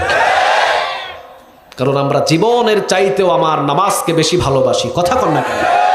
আমার নামাজের বিরুদ্ধে কথা বললে আমার আর তার সাথে কোনো সম্পর্ক, আমার আজানের বিরুদ্ধে কথা বললে তার সাথে কোনো সম্পর্ক, কোরআনের বিরুদ্ধে কথা বললে তার সাথে কোনো সম্পর্ক। কারণ এগুলোই আমার জীবনের সবচাইতে দামি জিনিস, ঠিক না বেঠিক? আমার সম্পদ আমার আপন নয়, আমার ছেলে আমার আপন নয়, আমার মেয়ে আমার আপন নয়, আমার স্ত্রী আমার আপন নয়, আমার আপন একজন, তিনি কে? আজানের মাধ্যমে আমার আল্লাহর নাম আমি শুনতে পাই, নামাজের মাধ্যমে আমার আল্লাহকে আমি সেজদা দিই, ঠিক না বেঠি? কোরআন তেলাওয়াতের মাধ্যমে আমার আল্লাহর ভাষাগুলোকে আমি খুঁজে পাই। আমার আল্লাহর আইনের বিরুদ্ধে যদি কেউ কথা বলে, তাদের সাথে আমাদের কোনো সম্পর্ক, আমি ততক্ষণ তাদেরকে মানি যতক্ষণ আমার কোরআনকে তারা সম্মান করে, ঠিক না বা ঠিক? আমি ততক্ষণ তাদেরকে মানি যতক্ষণ আমার আজানকে সম্মান করে, আমি ততক্ষণ তাদেরকে মানি যতক্ষণ আমার হজকে সম্মান করে। কিন্তু আমার হজকে সম্মান করে না, তাকে চিনার মতো এখন আর আমার কোনো সময়। আল্লাহ আমাদের সবাইকে এক হওয়ার তৌফিক দান করুন। আরো জোরে চিৎকার দিয়ে বলেন আমিন। আগামীর দিন হবে ইসলামের দিন ইনশাআল্লাহ। আগামীর দিন হবে কোরআনের দিন। কোরআন ছাড়া পৃথিবীর কোনো জায়গায় শান্তি খুঁজে পাওয়া যাবে না, ঠিক না বেঠিক? কোরআন ছাড়া কোথাও কোনো দিন কোনো জায়গায় শান্তি পাবেন না ইনশাআল্লাহ। আমরা রক্ত কম দিই নাই তো, রক্ত অনেক দিয়েছি। রাসূলের কথা, যেই জমিনে মুমিনদের রক্ত পড়ে, মুমিনদের হাতে জমিনটা চলে যায়। সুবহানাল্লাহ বলবেন না? ফিলিস্তিনের জমিনে সবচাইতে বেশি ফিলিস্তিনের রক্ত ঝরেছে। বেশি দিন লাগবে না, দেখবেন সামনে ফিলিস্তিনের হাতেই বাইতুল মুকাদ্দাস উঠে যাবে, ঠিক না বেঠে? এটা বেশি দিন দেরি হবে না। তবে আমাদের কিছু ভুল আছে, এই ভুলগুলো যতদিন সংশোধন না হবে ততদিন মুসলমান জায়গায় জায়গায় মার খাবে। কথা কন না কেন? মৌমাছি কি একা একা যায়? কিভাবে যায়? আর সাধারণ মাছি হ্যাঁ একা একা যায়। এই জন্য এটা ঝাড়ুর পিটাই যেখানে সেখানে মরে, বাড়ুনের পিটাই মরে, জুতার পিটাই মরে, মিষ্টির দোকানে, কত কিসের বাড়িতে মরে। কারণ এ চলে কি দল বেঁধে নাকি একা একা? মৌমাছি কিভাবে চলে? মৌমাছি কিভাবে চলে? একটা ঢেল মারি দেখেন, নাফা ওষুধ খাওয়াই দিবে, অ্যান্টিবায়োটিক খাওয়াই দিবে আপনাকে। দল বেঁধে যদি সারা বিশ্বের মুসলমান আমরা একত্রিত ভাবে চলতাম, আল্লাহর কসম কখনো কোনোদিন কোনো নাস্তিক বাইতুল মুকাদ্দাসের দিকে তাকানোর সাহস পেত না। কিন্তু আমরা দল বেঁধে চলা ভুলে গিয়েছি। আমরা ভুলে গেছি সেই ওমরের শাসন, আমরা ভুলে গেছি রাসূলের শাসন, আমরা ভুলে গেছি আবু বকরের শাসন। আমরা একত্রিত হতে পারি না, এই জন্য যেখানে সেখানে মাছির মতো আমাদের মুনাফিকের মতো মরতে হয়, ঠিক না বেঠিক? একাকী চলা এটা হলো মুনাফিকি আচরণ। কি আচরণ বলেন? মুনাফিকি আচরণ। যেমন এক মাছি মৌমাছি, এটা হলো মুমিন মাছি, আর সাধারণ মাছি এটা হলো মুনাফিক মাছি। এ মধুও খায়, আবার প্রস্রাবখানাও যায়। কথা কন না কেন? এ পায়খানা টয়লেটেও যায়, আবার সে ঘুরে ফিরে দেখবেন যে মিষ্টির দোকানেও যায়। কিন্তু মৌমাছি কি পায়খানায় যায়? না, ও হলো মুমিন, ও সব সময় ফুল বাগানে ঘুরে, ঠিক না বেঠিক? আমরাও হয়েছি এরকম, গাঁজাও খায়, নামাজও পড়ে, ইয়াবাও খায়, আবার গিয়ে দেখেন মসজিদে নামাজও পড়ে, ঠিক না বেঠিক? একাকী চলার চেষ্টা করেছি আমরা। আজকে পৃথিবীর ভিতরে যতগুলো মুসলিম কান্ট্রিগুলো আছে, সমস্ত কান্ট্রিগুলো যদি, সমস্ত প্রেসিডেন্ট, সমস্ত মন্ত্রী প্রধানমন্ত্রীগুলো যদি বাইতুল মুকাররমের জন্য, বাইতুল মুকাদ্দাসের জন্য এক হয়ে কাবা ঘরের ইমামদেরকে যদি বলতেন বাংলাদেশে আমরা এক আছি, আপনারা যা বলবেন তাই করব। এরপরে যদি ফিলিস্তিনের সাথে যদি আমরা যোগ হয়ে যদি সৌদি আরব থেকে, দুবাই থেকে, মালয়েশিয়া থেকে বিশ্বের যতগুলো মুসলমান আছে, যতগুলো রাষ্ট্র আছে, সমস্ত রাষ্ট্র যদি সৌদি আরবের সাথে একত্রিত হয়ে যদি একটা ঘোষণা দিত, আপনারা যা বলবেন আমরা সেদিকেই ছুটবো। শুধু বাইতুল মুকাদ্দাস থেকে, বাইতুল মুকাদ্দাসকে রক্ষা করার জন্য কাবা ঘরের চত্বর থেকে যদি কাবা ঘরের ইমামরা শুধু একটা ঘোষণা দিত, ইসরায়েল সাবধান হয়ে যা, বিশ্বের সমস্ত মুসলমান, সমস্ত মুসলিম কান্ট্রিগুলো আমাদের সাথে আছে, সাবধান হয়ে যায় ইসরায়েল। যদি সাবধান না হয়ে যাস, এমন কিছু আঘাত করব বিশ্বের মানচিত্র থেকে ইসরায়েল নামগুলো হারিয়ে যাবে, ঠিক না বেঠে? বাস এতটুকু কথা বললেই যথেষ্ট ছিল, আর মাথা তুলে দাঁড়ানোর কোনো ক্ষমতা ছিল না। কিন্তু আমরা হয়ে গেছি ওই যে মৌমাছির মতো চলাফেরা, আমরা ভুলে গেছি। আমরা চলি মাছির মতো, এখন যেখানে যায় এখানে জুতার পিটা, বাড়ুনের পিটা, ঝাঁটার পিটা খাইতে খাইতে আমরা অভ্যস্ত হয়ে গেছি। আল্লাহ আমাদের বুঝ দান করুক, আমরা বলি আমিন। কোরআন ছাড়া পৃথিবীর কোনো মানুষকে এক প্ল্যাটফর্মে নিয়ে আসা সম্ভব নয়। কোরআনই নিয়ে আসতে পারে আমাদের সবাইকে এক প্ল্যাটফর্মে নিয়ে আসতে, ঠিক না ঠিক? আচ্ছা, মসজিদে যখন আপনারা যান, কোরআনের হুকুম অনুযায়ী যখন ইমাম সাহেব আল্লাহু আকবার বলে, তখন আপনি কি দাঁড়ায় থাকলে নামাজ হবে? কথা কন না কেন? 2 রাকাত নামাজ আপনি ইচ্ছা করে 3 রাকাত পড়লেন, নামাজ বাতিল, ঠিক না ঠিক? কোরআন কখনো বাড়ায় না, কোরআন কখনো কমায় না। কোরআন যতটুকুই দেয় ততটুকুই আপনাকে নিতে হবে। কোরআন যখন আপনাকে বলবে জিহাদের ময়দানে যাও, তখনই মুমিনরা জিহাদের ময়দানে যাবে, ঠিক না ঠিক? কোরআন যখন বলবে এখন যাওয়ার সময় হয় নাই, ঘরেই বসে থাকো, তখন ঘরেই বসে থাকবে। কারণ কোরআন ছাড়া আমাদের কাছে দ্বিতীয়ত কোনো আর হেডলাইট নাই। এই জন্য কোরআন এসেছে জান্নাতের পথ দেখানোর জন্য। কিতাবুন আনজালনাহু ইলাইকা লিতুখরিজান নাসা মিনাজ যুলুমাতি ইলান নূর। কোরআন আপনি ধরবেন, কোরআন মানবেন, জান্নাতের পথে আপনাকে নিয়ে যাবেন তিনি কে? এই কোরআনের ভিতরে সূরা আছে কয়টা?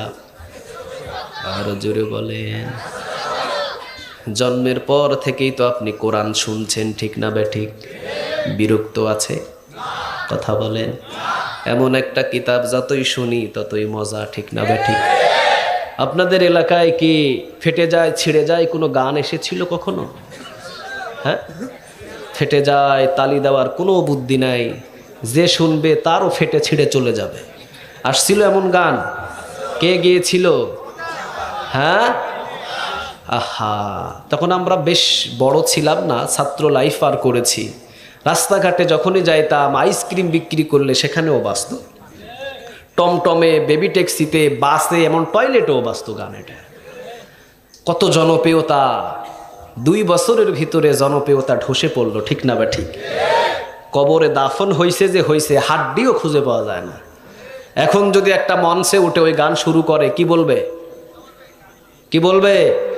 কত ওল্ড মডেলের গান কে গায় রে নামা।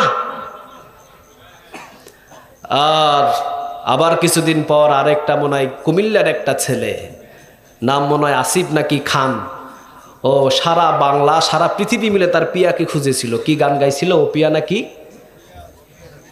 এই যে খুব সুন্দর মুখাস্ত আছে মুরব্বীর, হ্যাঁ, খুব সুন্দরভাবে বলেছে, ও পিয়া তুমি কোথায়? পিয়া আপনার ঘরেই আছে, খুঁজতে হবে না। যে রাস্তাঘাটে পিয়া খুঁজে, ও তো একটা লম্পট, ঠিক না ঠিক? আরে পিয়া বিবাহ করার পরেই না হবে, সে তো আপনার আপন। রাস্তাঘাটে যে চিৎকার দিয়ে পিয়াকে খুঁজবে, তার চরিত্র ভালো হতে পারে? এ সারা বাংলাদেশ খুঁজেছিল, খুব ভাইরাল হয়েছিল গানটা। আচ্ছা, কেউ শুনে এখন? কারো মোবাইলে আছে নাকি? ওল্ড মডেল, দাফন হয়ে গেল। আচ্ছা, সূরাতুল ফাতিহা নাজিল হলো কত বছর হয়েছে বলেন দেখি? আচ্ছা, প্রতিদিন একজন মানুষ 40 থেকে 42 বার এই সূরাটা শুনছে এবং পড়ছে, একজন নামাজি। প্রতিদিন একটা গান তো 40-42 বার পড়েও না, শুনেও না, ঠিক না ঠিক? প্রতিদিন কোরআন থেকে সূরাতুল ফাতিহা একজন মানুষ, একজন নামাজি 40 থেকে 42 বার পড়তে হয়। লা সলাতা ইল্লা বিফাতিহাতিল কিতাব, এমন কোন নামাজ নাই যে সূরাতুল ফাতিহা ছাড়া হতে পারে, ঠিক না ঠিক? সব নামাজেই সূরাতুল ফাতিহা লাগে। প্রতিদিন আপনি নফল পড়ছেন, সুন্নাত পড়ছেন, ফজর ফরজ পড়ছেন, সূরাতুল ফাতিহা লাগে। বলেন তো দেখি কার কার এই সূরাটা পুরাতন হয়েছে? বরং যতই শুনি ততই নতুন লাগে, ঠিক না ঠিক? এমন একটা কিতাব আল্লাহ রাব্বুল আলামিন আমাদেরকে দিলেন, যেই কিতাবটা আজ পর্যন্ত কোনোদিন বিদ্ধ হয় না, বরং দিন দিন এই সূরাতুল ফাতিহার যৌবন বাড়ায় তিনি কে? যতই শুনবেন ততই যৌবন বাড়বে, কারণ কোরআন এসেছে মানুষদেরকে যৌবনে ফিরাতে। সুবহানাল্লাহ বলেন। এই কিতাবকে পৃথিবীর কেউ বিদ্ধ বানাতে পারে? কথা বলেন, পারে? আমরা 2 নাম্বার সূরা থেকে আজকে কথা শুনবো। কয় নাম্বার? এই কোরআনের সবচাইতে দামি একটা আয়াত আছে, নাম কি বলেন? মাশাআল্লাহ, শিক্ষিত এলাকায় মাহফিল করতে এসেছি। নাম কি? আয়াতুল। রাসূল বললেন, মান ক্বারা আয়াতুল কুরসি ফি দুবুরি কুল্লি সালাতিন মাকতুবাহ লাম ইয়ামনাহু মিন দুখুলিল জান্নাহ ইল্লা আইয়ামুত। রাসূল বললেন, যে ব্যক্তি প্রত্যেক ফরজ নামাজের পর আয়াতুল কুরসি পড়বে। কি পড়বে? যে ব্যক্তি প্রত্যেক ফরজ নামাজের পর আয়াতুল কুরসি পড়বে, লোকটা সোজাই জান্নাতের ভিতরে চলে যায়। শুধু মৃত্যুটা বাকি হয়ে থাকে, মরলেই জান্নাতে ঢুকাইয়া দিবেন তিনি কে? প্রশ্ন আসতে পারে, মৃত্যুর পরেই তো অন্ধকার কবরে থাকতে হবে, তাহলে বোঝা যায় কিভাবে জান্নাতে যাব? আপনি অন্ধকার কবরে যেতে দেরি হবে, অন্ধকার কবরটা জান্নাতের বাগান বানাতে দেরি করবেন না তিনি কে? আজ থেকে আমলটা আমরা করার চেষ্টা করব ইনশাআল্লাহ। কোন নামাজ পড়ে বলেন? আরো জোরে বলেন।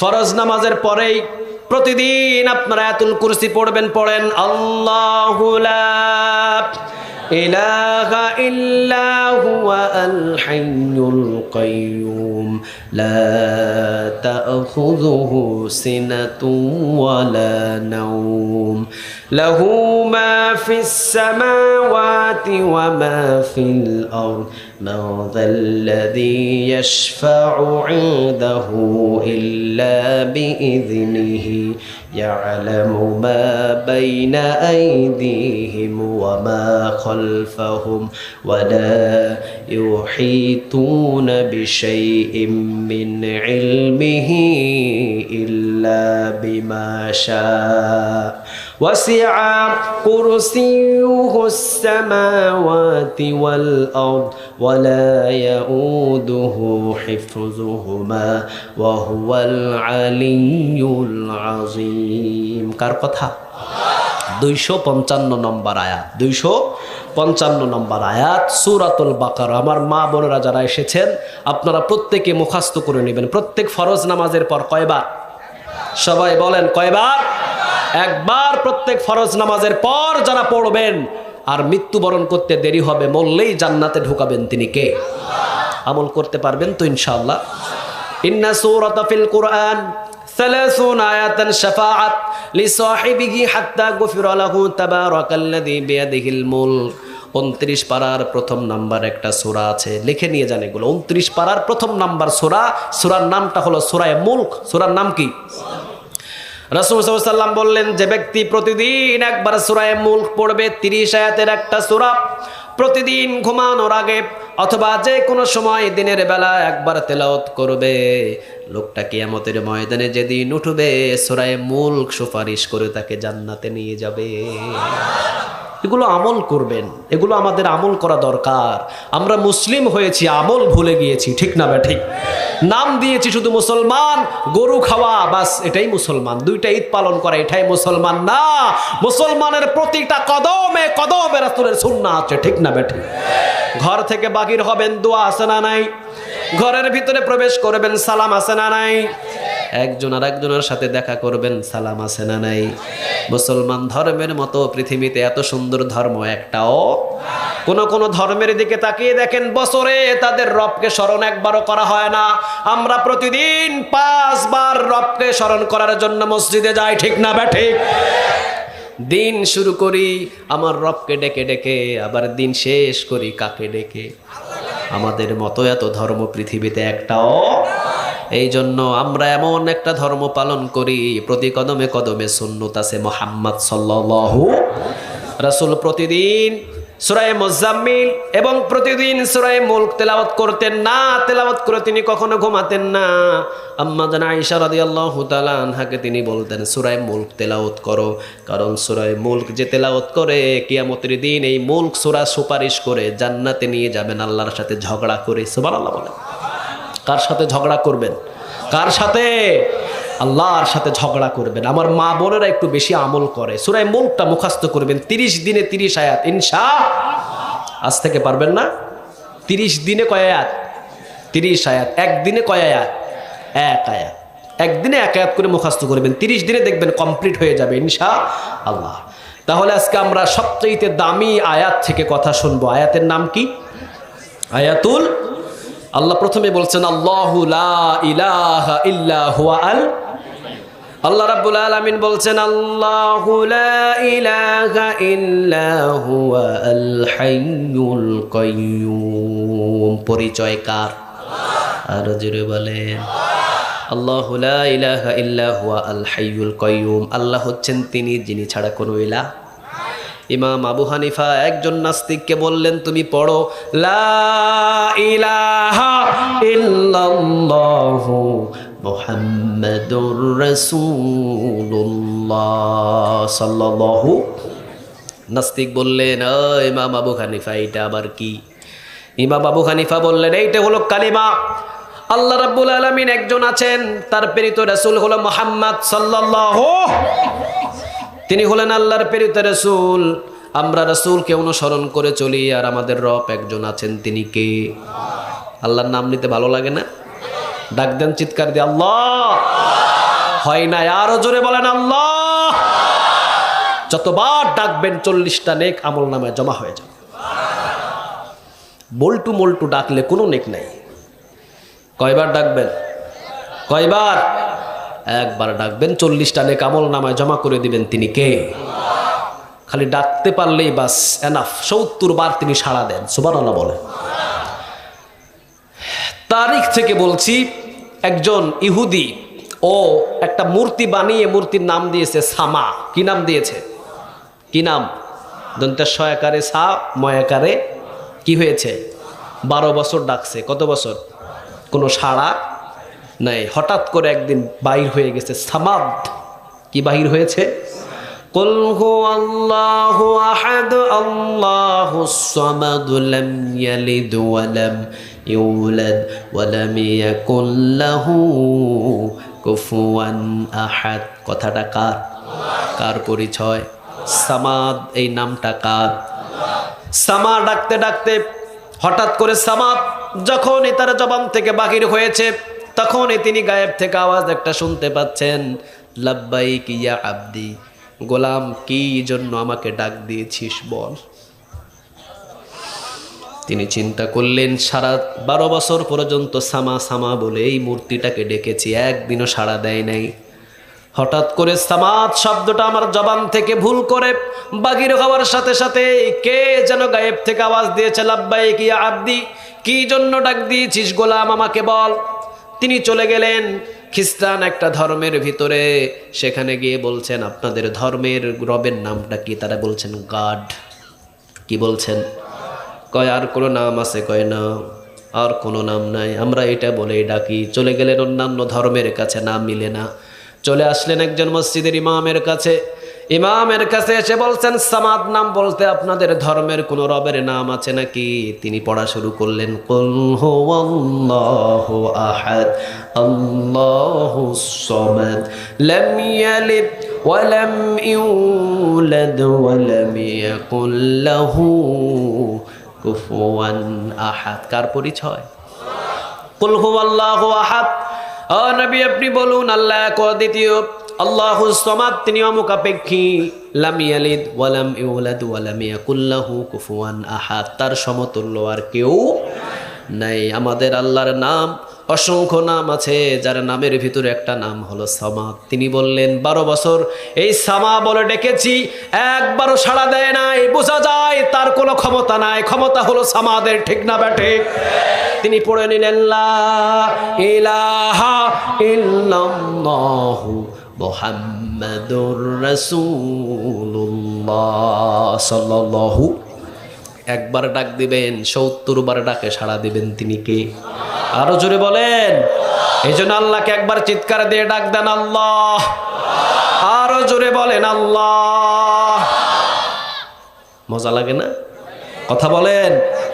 যতবারই ডাকি ততবারই মজা লাগে। ঠিক না বেঠিক? আল্লাহ ছাড়া আমাদের কেউ আর আপন নাই। ইমাম আবু হানিফা বললেন, এই নাস্তিক, তুই কি বলিস? আমি তোকে যে কালেমা পড়েছি, আমি তোকে যে কালেমা শুনিয়েছি, এই কালেমা যদি তুই পড়িস, তোর পিছনের সব গুনাহগুলোকে মাফ করে দিবেন। তিনি কে? আমার রবের মতো রহমান আর কেউ, আমার রবের মতো দয়ালু আর কেউ। শুধু একবার পড়। নাস্তিক বললেন, ঠিক আছে, আমি পড়বো। ওই সময় আপনাকে পরিষ্কারভাবে আমাকে বুঝিয়ে দিতে হবে যে আমার রব আছে, আর আমি পরিষ্কারভাবে বুঝিয়ে দিব দেয়ার ইজ নো গড। আল্লাহ বলতে কিছু নাই। নাউজুবিল্লাহ বলেন। আপনি যদি আমার সাথে না পারেন, আপনার আমারটা মেনে নেবেন, আর আপনি যদি আমার সাথে জিতে যান, আমি কালেমা পড়ে নিব ইনশাআল্লাহ। বহাস হবে কোন দিন? আগামীকাল সকাল 10টায়। কয়টায়? কথা কন না কেন? কয়টায়? 6টায়। নাস্তিক প্রমাণ করে দেবে দেয়ার ইজ নো গড, আল্লাহ বলতে কোনো কিছু নাই। আর ইমাম আবু হানিফা প্রমাণ করবে একজন আছেন, তিনি কে? হ্যাঁ, নাস্তিকের কথা আসমান একা একা হয়েছে। নাস্তিকের কথা মানুষ বানর থেকে একাই জন্ম হয়েছে, বানর থেকে নাচতে নাচতে নাকি মানুষ হয়েছে। নাউজুবিল্লাহ বলেন।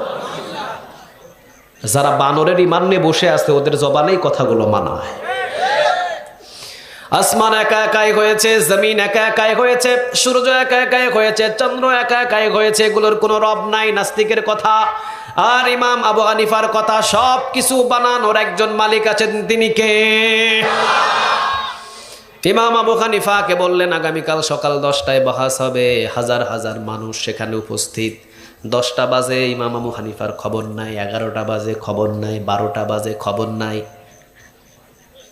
সবাই বললেন ইমাম আবু হানিফা ভয় পাইছে। মুমিন কখনো ভয় পায়? কাকে ভয় পায়? আরো জোরে বলেন। পৃথিবীর কোন নাস্তিককে মুমিন ভয় পায় না। মুমিনের ভিতরে ভয় থাকে লা ইলাহা ইল্লাল্লাহু মুহাম্মাদুর রাসূলুল্লাহ সাল্লাল্লাহু। 12টা 30 মিনিট ইমাম আবু হানিফা জুতাগুলো হাতের ভিতরে নিয়ে তিনি স্টেজের উপরে উঠছেন। সব নাস্তিকগুলো বলছেন ইমাম আবু হানিফা, যার জবান দিয়ে জবান ঠিক থাকে না তার সাথে আমাদের কোনো বাহাস নাই। আপনি বলেছেন 10টায় আসবেন, এখন বাজে কয়টা? এখন বাজে 12:30। এতগুলো মানুষ আপনার অপেক্ষায় ছিল, আপনার সাথে কিসের বাহাস? যে কখনো কোনোদিন কথা দিয়ে কথা রাখে না। ইমাম আবু হানিফা বললেন, আরে কি জন্য দেরি হয়েছে এটা তো শুনবা, কি জন্য দেরি হলো এগুলো তো আগে শুনবা। একজন ইমাম ছিলেন আকাশচুম্বী, ঠিক না বেঠি?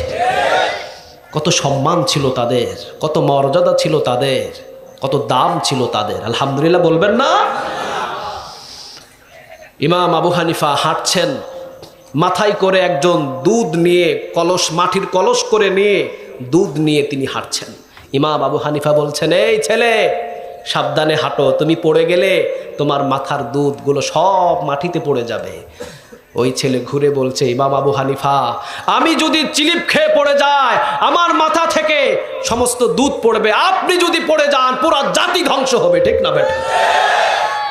একজন ইমামের কি সম্মান ছিল, কি মর্যাদা ছিল, তারা কত কোরবান দিয়েছেন, কি যুক্তি ছিল তাদের। ইমাম আবু হানিফা বলছেন, কি জন্য দেরি হয়েছে এটা তো শুনবা। নাস্তিক কয়, ঠিক আছে কও কি জন্য দেরি হয়েছে। এখন ইমাম আবু হানিফা যুক্তি দিয়ে তো ওদেরকে ঘায়েল করতে হবে। যে সহজে বুঝে না তার মারি ছাড়া উপায় নাই। তো ইমাম আবু হানিফা তো একা মানুষ, কেমনে মারবে ওদেরকে? যুক্তি দিয়ে শেষ করতে হবে। ইমাম আবু হানিফা বললেন যে আমি বাড়ি থেকে যখন বাহির হয়েছি তখন আমার বাড়ির সামনেই তো একটা বিশাল বড় নদী থাকে, প্রতিদিন নৌকা পায়, আজকে নৌকা পাই নাই। আজকে দেখলাম ঘাটে একটাও নৌকা নাই। 1 ঘন্টা ওয়েটিং করলাম, না নৌকা নাই। 30 মিনিট পার হলো, নৌকা নাই। 2 ঘন্টার সময় দেখলাম কোনো নৌকায় ব্যবস্থা হলো না। হঠাৎ দেখলাম সেই নদীর কিনারে একটা বীজ রোপণ হয়ে একা একা একটা গাছ হয়ে গেল।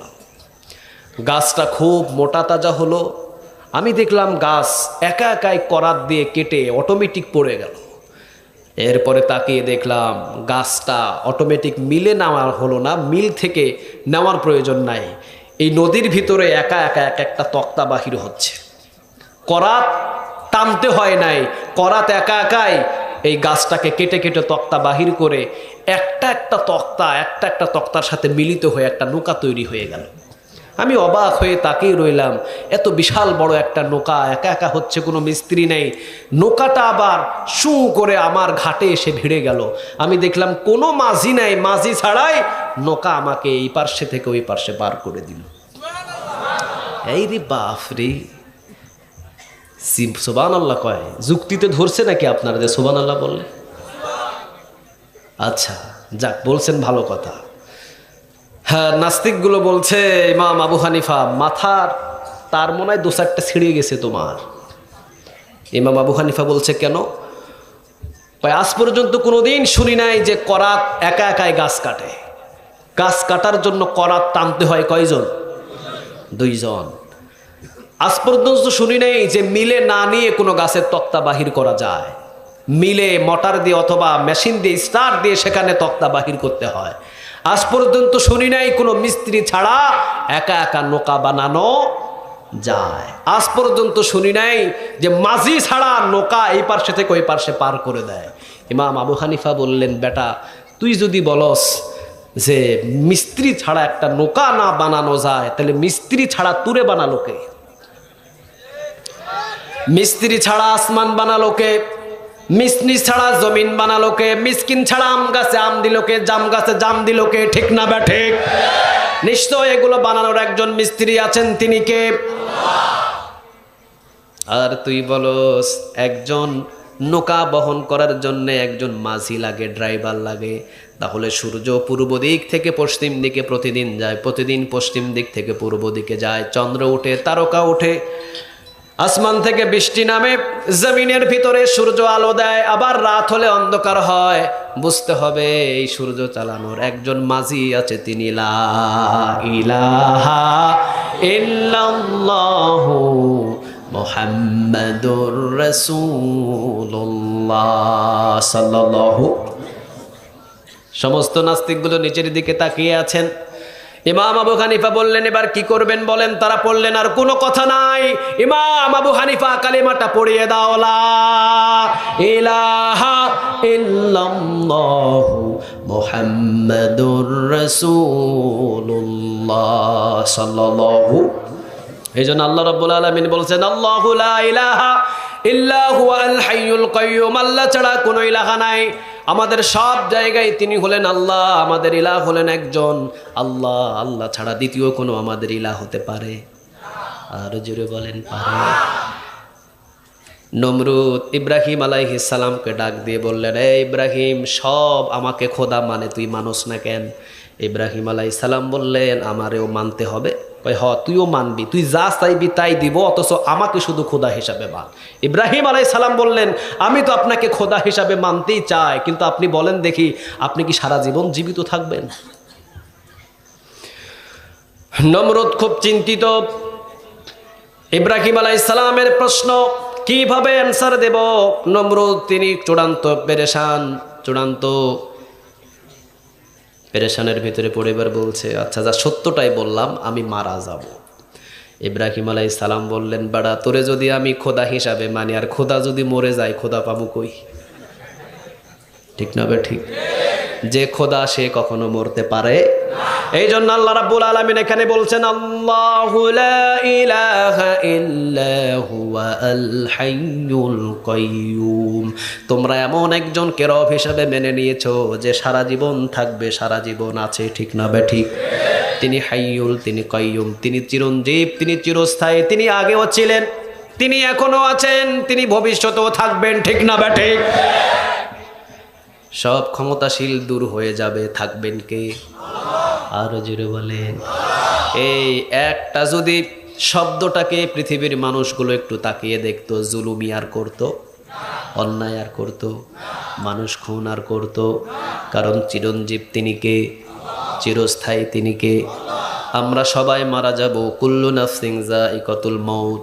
আসার সিরিয়াল আছে, যাওয়ার কোনো সিরিয়াল। সন্তানের লাশ বাবার কাঁধের উপরে উঠে যায়, নাতির লাশ দাদার কাঁধে করে কবরস্থানে যায়। ঠিক না বে ঠিক?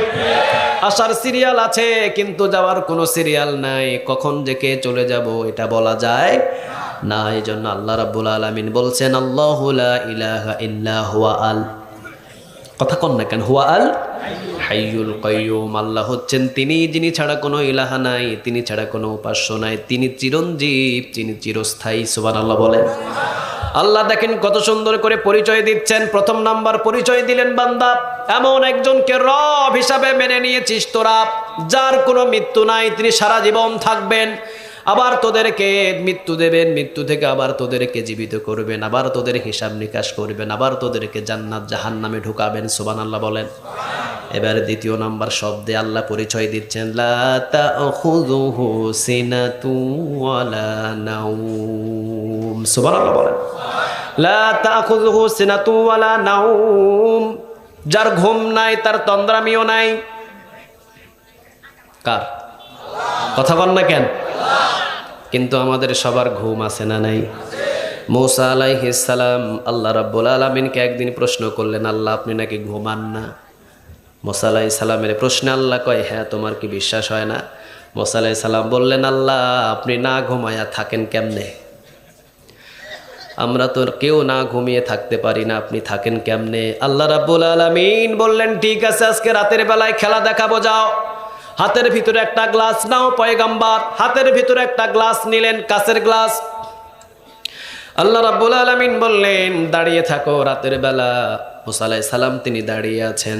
রাতের বাজে 12টা, বাজে 1টা, বাজে 2টা, বাজে 3টা। ইন দ্য মিন টাইম যখন মানুষের ঘুমের আগ্রামী আসে, ঘুম চলে আসলো মূসা আলাইহিস সালামের। 2টা চক্ষু বন্ধ হলো। চোখ বন্ধ হলে সে মৃত্যুর মতো, আর কোনো ধ্যান খেয়াল থাকে না। হাতের ভিতরে যেই গ্লাসটা ছিল পড়ে গেলেন জমিনে। কাচের গ্লাস ভেঙে চুরমার, লাফ দিয়ে উঠে সেজদায় পড়ে গেছেন। আল্লাহ রাব্বুল আলামিন বলছেন, কেন সেজদায় পড়লা? মূসা আলাইহিস সালাম বললেন, আল্লাহ আমি কিছুক্ষণ আগেই বলেছি, আল্লাহ আপনি কি ঘুমান না? আপনি যদি ঘুমিয়ে যান আসমানের জায়গায় থাকবে না, সবগুলো পড়ে যাবে, ঠিক না ঠিক? আপনি যদি ঘুমিয়ে যান সূর্যর জায়গায় থাকবে না, তারকার জায়গায় থাকবে না, সবগুলো খসে খসে পড়ে যাবে। আমি বুঝতে পেরেছি আল্লাহ এই দয়া মায়ায় আপনাকে ঘুমাতে দেয় না। সুবহানাল্লাহ বলে। মুফাসসিরে কেরাম বলছেন 2 কারণে আল্লাহ ঘুমায় না। কয় কারণে বলেন? লা তাখুযুহু সিনাতু ওয়ালা নাওম, আল্লাহর তন্দ্রামি নাই। তন্দ্রামি একরকম, ঘুম আরেক রকম। তন্দ্রামি হলো মাঝে মাঝে ঘুম, মাঝে মাঝে জাগন। মসজিদে গিয়ে তন্দ্রামি করে নাই? কথা কন না কেন? মসজিদে গিয়ে দেখবেন যে ঝিমায় আবার তাকায়, আবার ঝিমায় আবার তাকায়, এটারে বলে তন্দ্রামি। লা তাখুযুহু সিনাতু ওয়ালা নাওম, আল্লাহ বলছেন আমার তন্দ্রামিও নাই, আমার ঘুমও নাই। 2 কারণে আল্লাহ ঘুমায় না। কয় কারণ? এক কারণ, আল্লাহ যদি ঘুমিয়ে যায় আসমানের জায়গায় আসমান থাকবে না, জমিনের জায়গায় জমিন থাকবে না, সূর্যের জায়গায় সূর্য থাকবে না, চন্দ্রের জায়গায় চন্দ্র থাকবে না। কারণ আল্লাহর দয়া মায়াগুলো এগুলোকে ধরে আছে। সুবহানাল্লাহ বলেন। আরেকটা কারণে ঘুমায় না, সেটা হলো রাতের 1টা বাজে। রাতের কয়টা বাজে? ফারাক্কা আছে কাছে? ফারাক্কা বাদ নদীর নাম কি? হ্যাঁ, পদ্মা। পদ্মা নদীর একদম মাঝখানে রাতের 1টা বাজে। পড়েছেন আপনি বিপদে, আপনার ডানেও কেউ নাই, বাঁয়েও কেউ নাই, সামনেও কেউ নাই, পিছেও কেউ নাই। রাতের কয়টা? কথা বলেন। রাতের 1টা বাজে। দিছেন মেম্বার সাহেবরে ফোন, মেম্বার সাহেব দেখেন রাতের 1টা বাজে মেম্বার ঘুমায় নাক ডাকায়া। এমন ঘুমায় লুঙ্গি খাটের নিচে। মেম্বার সাহেব রিসিভ না করছে, দেখছেন এবার বন্ধুর কাছে ফোন, বন্ধুও ঘুমায়। রাতের 1টা বাজে। দিছেন নিজের বাবার কাছে ঘুম, বাবাও ঘুমায়। দিয়েছেন নিজের বিবির কাছে ঘুম, বিপদে পড়ে বিবিও ঘুমায়। দিয়েছেন নিজের ছেলের কাছে ফোন, নিজের ছেলেও ঘুমায়। রাতের 1টা, বিপদে পড়েছেন সমুদ্রের মাঝখানে। সবাই এখন ঘুমিয়ে আছে, কে এখন আপনাকে বাঁচাবে? আল্লাহ বলছেন, বান্দা সবাই বিপদে, তোর কাছ থেকে সবাই দূরে ঘুমিয়ে আছে। আমি আল্লাহ যদি ঘুমাই, তুই কার কাছে যাবি? আমি আল্লাহ যদি ঘুমিয়ে থাকি, তোর তো আর বাঁচার কোনো জায়গা নাই। সবাই যখন ঘুমিয়ে আছে, সবাইকে চেষ্টা করলি, কেউই তোর ডাকে সাড়া দিল না। রাতের 1টা বাজে, সমুদ্রের মধ্যখানে থেকে আমাকে যদি ডাক দিস, লাব্বাইক সাদাইক বলে আমি হাজির হয়ে যাব। আল্লাহ বলেন, আমার বান্দাকে 24 ঘন্টা হেফাজত করার জন্য আমি আল্লাহ কখনো ঘুমাই না। সুবহানাল্লাহ বলেন। এই জন্য আমার রবের কোনো ঘুম, আরো জোরে বলেন, কোনো ঘুম।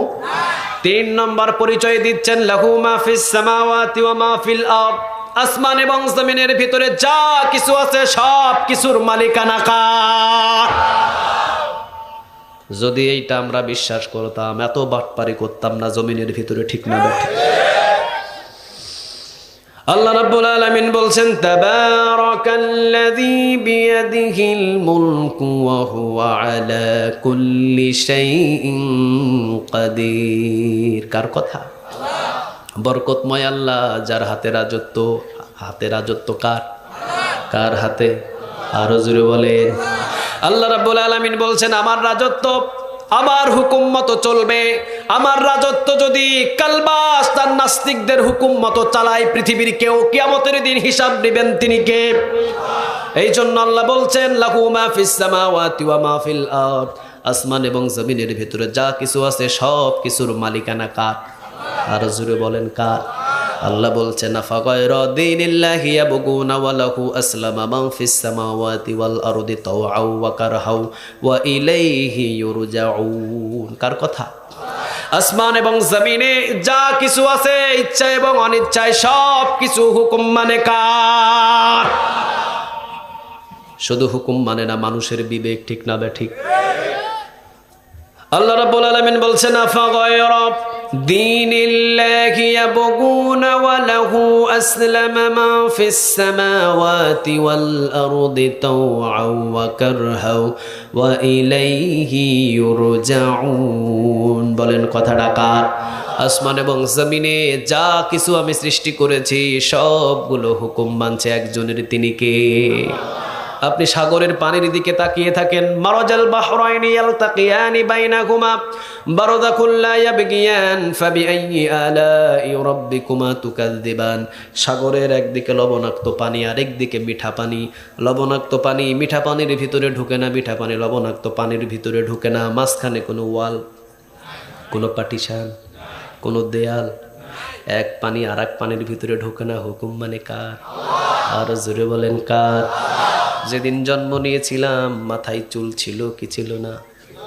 হ্যাঁ ছিল কি ছিল না? চোখের ভুরু, চোখের পাপড়ি, চুল কাটার জন্য কতদিন সেলুন দোকানে গেছেন কোনো হিসাব? চোখের ভুরু কাটার জন্য কয়দিন গেছে? চোখের পাপড়ি কাটার জন্য কয়দিন? বোঝা যায় তিন চুল একই দিনে আনলাম, তিনটার নামই চুল। একটা বড় হয়, দুইটা বড় হয় না। চুলগুলো হুকুম মানে কার? আরো জোরে বলেন। প্রাইমারি স্কুলের টিচার যারা আছেন প্রতিদিন 8টায় অফিস, 4টায় ছুটি, একদিনও 1 মিনিট কম হয় নাই, বেশিও হয় নাই। বাংলাদেশের কোনো অফিসার বলতে পারবে না টাইম টু টাইম আমি যেতে পেরেছি, ঠিক না বে ঠিক? কোনোদিন আগে কোনোদিন পরে হতেই পারে, কথা কন না কেন? সূর্য পূর্ব দিকে উঠে পশ্চিম দিকে যায়, কোনো একদিন আধা ঘন্টা দেরি করেছে। মুরব্বীরা বলতে পারবে? যাদের বয়স 90 আছে আপনাদের কাছে রিপোর্ট, আধা ঘন্টা কোনোদিন দেরি করেছে সূর্য? কারণ এই সূর্যটা হুকুম মানছে কার? আরো জোরে বলেন কার? সবাই আল্লাহর হুকুম নিয়ে ব্যস্ত আছে, আমি আর আপনি মানুষদের জুলুম নিয়ে ব্যস্ত আছে, ঠিক না বেটা? এই জন্য আল্লাহ বলছেন লাহু মা ফিস সামাওয়াতি ওয়া মা ফিল আরদ, আসমান এবং জমিনে যা কিছু আছে সব কিছুর মালিকানা কার? তোরে একটা এলাকার অমুক বানাইছি তমুক বানাইছি, তোর এত পাওয়ার কেন? এত পাওয়ার কেন তোর? তুই জানোস না যে এগুলো আমার? প্রতিটা জমিনের পশু, প্রতিটা জমিনের কণাগুলো কার জিকির করছে? প্রতিটা গাছগুলো কার জিকির করছে? জমিন আমারও নয় আপনারও নয়, জমিনের মালিকানা কার? দেখেন আপনি যে বলেন আমার আমার আমার, আপনার কিছু না। আপনি বলেন ওই জমি আমার, ওই জমি আমার, ওই জমি আমার, ওই বাগান আমার, কিচ্ছু না আপনার। এক্সাম্পল দিলে বুঝবেন। 12 বছরের একটা ছেলে আপনার, দোকানে নিয়ে গেছেন, এখন যদি বলে ছেলে কার, আপনি কি বলেন? কথা কন না কেন? আমার। নিয়ে গেছেন এয়ারপোর্টে, আপনার বন্ধুর সাথে দেখা, বন্ধু জিজ্ঞাসা করছে ছেলেটা কার, কি বলেন? আমার। আচ্ছা ছেলেটা ঘরের ভিতরে শুয়ে আছে, হঠাৎ পেটে ব্যথা, রাজশাহী মেডিকেলে নিয়ে গেছেন, ডাক্তারে বলছে মারা গেছে। নিয়ে আসছেন বাড়িতে, এখন কি করবেন? এ ছেলেকে কি করবেন? কার কাছে দিয়ে আসবেন? কেন আপনার না ছেলেটা? এখন আল্লাহর কাছে নিয়ে যান কেন? এখন দাফন করতে যান কেন? আল্লাহ বলছেন লাহু মা ফিস সামাওয়াতি ওয়া মা ফিল আরদ, আসমান ও জমিনে যা কিছু আছে সবকিছু আমার। তোর নিজের বিবি, তোর নিজের ছেলে, এগুলো তোর নয়, সবকিছুর মালিক আল্লাহ, ঠিক না বেঠিক? এই জন্য বুঝতে হবে আমাদের। নিজের ছেলেকে বলেন এই ছেলে আমার, এই ছেলে আমার, না আপনার না। মৃত্যুর পরে আপনি ছেলেটাকে কবরে দিয়ে এসেছেন, বোঝা যায় এই ছেলের মালিকও আপনি ছিলেন না, ঠিক না বেঠিক? আল্লাহ আমাদের বুঝ দান করুক, আমরা বলি আমিন।